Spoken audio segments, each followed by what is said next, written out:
Siapa saja sih yang bisa sombong itu, Mas? Jadi gini, orang itu dari punya sepeda terus punya motor, dia mulai muncul kesombongan. Dari punya motor menjadi punya mobil, tambah lagi kesombongan. Jadi dia terancam sebenarnya oleh kelemahan jiwa.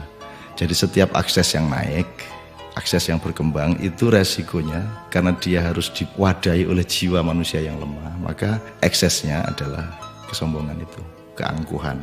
Jadi singkat kata, makin kita kaya, makin terancam untuk hancur oleh kesombongan. Dan ini bukan hanya soal kaya, makin pinter juga biasanya makin sombong, Mas.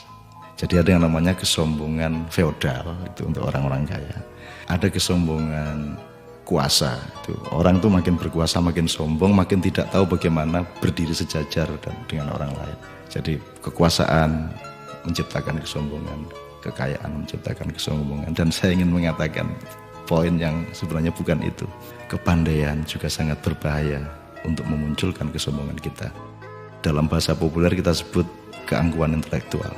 Tapi yang lebih berbahaya lagi, menjadi orang soleh, orang alim itu juga bisa menimbulkan kesombongan. Jadi banyak orang-orang yang beragama dengan tekun, salah satu hasilnya adalah dia sombong atas orang lain. Diam-diam selalu merasa lebih hebat dari orang lain, lebih masuk surga daripada orang lain, lebih diterima Allah oleh orang lain. Jadi teman-teman sekalian, sesungguhnya ajaran yang paling dahsyat keindahannya adalah ajaran mengenai tawadhu, ajaran mengenai kerendahan hati.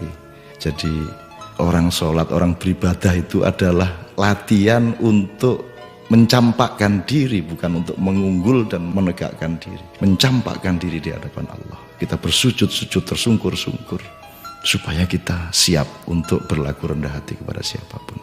Karena sekarang ini betul-betul bukan hanya orang kaya, bukan hanya orang kuasa, bukan hanya orang pintar, tapi orang alim juga sombong.